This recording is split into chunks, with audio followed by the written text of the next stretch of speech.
and welcome to my channel. My name is Anya and in today's video I wanted to do a very short video, hopefully, just a little bit of a tutorial celebrating the fact that I just got my hair done. It's the first time I've done something to my hair since December 2019 and I am so pleased to get my colour back. I love it a lot, and I also cut more than half of the length off, so it's a little bob, which is what I wanted. It's what I feel very comfortable in. So I wanted to do an eyeshadow look today, pretty much inspired by my hair. My main colour is going to be this one. It's a little bit more orange, not as red. This is Campfire from Colourpop. It's from the RawBeautyKristi collection. It is gorgeous. On my face I'm wearing the CoverFX Illuminating Primer, It Cosmetics Undereye Concealer, and then I have a mix of my Rimmel and Fenty bronzer on and a NYX lip oil as a blush. They are all in the Project Pan. My brows are NYX Makeup Reference in Auburn and a Colourpop Brow Boss pencil. So my eyes are set with a powder. I prefer to blend eyeshadow over the top of a set base. I am also going to be using the Apro Sight palette here, mainly just for one shade, and that is Raina, which is on the top row, number 3 from the left. It's a terracotta colour. Any terracotta colour will do, honestly. You can also use a warm brown. I really want to make it very orange, so I'm going to use Raina. I'm just going to use a fluffy brush, dip right in, and I'm just going to apply this to the crease and the outer corner and the lower lash line. This is how I do eye looks when I want them to be simple. I will usually take a colour that has a bit of depth to it, pop that into the crease and also on the outer corner, like I'm doing here. Blend it. I prefer using a fluffy-ish brush that will do all of the work for me pretty much. And then I will pop a shimmer shadow on the lid and something to brighten the inner corner and brow bone. As I'm working, I'm just wiping excess product off on the back of my hand because I can't be asked to go get another brush to blend. I was so excited for my hairdresser's appointment today. My hairdresser is also a person in the family, and she's been my hairdresser for a long time. Since I coloured my hair, she was the first person to do it, and I've just loved everything that she does with it. So I always just let her go, and every time I come in she's like, what colour do you want? And I'm like, my normal one. And she knows. She made it. Both of us are really happy. Today I had very long hair coming in. I haven't cut it since December 2019, so it was twice the length that I normally like to go for. She was excited. She's amazing at her job, and I let her cut half of my hair off. She literally took the scissors and just cut it to like here before we even begun with the colouring part. Maybe 15 centimetres or something like that. It was a lot.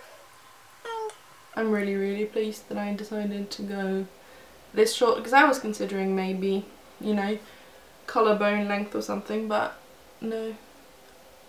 Shoulders at the longest. And then she styles it. She's amazing at hair. So whenever she asks if she can do something, I'm like, yeah, do it. Do whatever you want. You're really good at it. And I'm so pleased.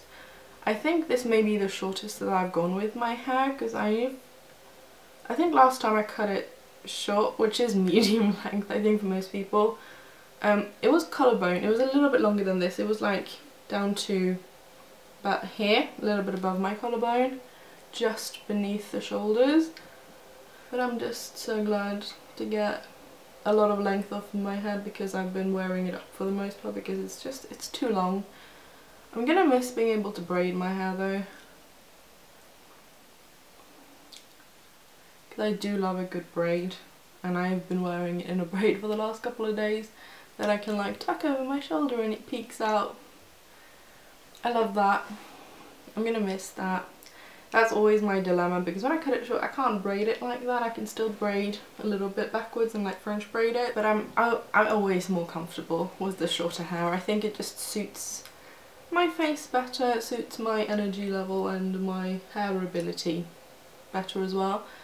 That ended up being a little bit more extreme is the wrong word, but I brought it a bit further in over here than I intended to, into the inner part of the crease.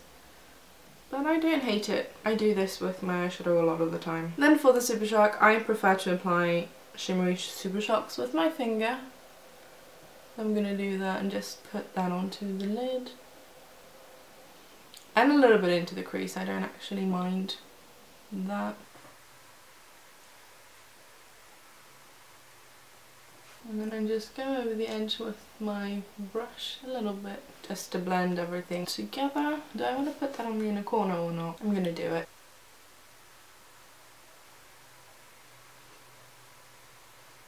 That ended up a little bit lower than normal, which is why I really struggle applying anything in the inner corner without getting it down here. Just blending the edges.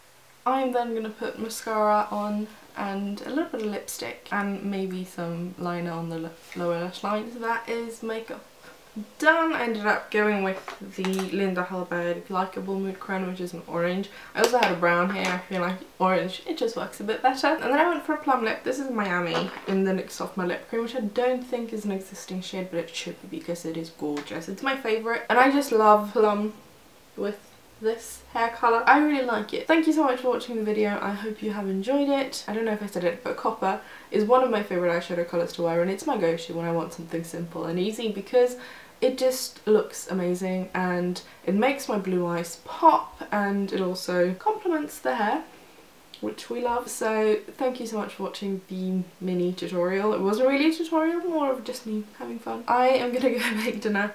Thank you so much for watching again. I hope you have enjoyed it, and I will see you again soon. Bye!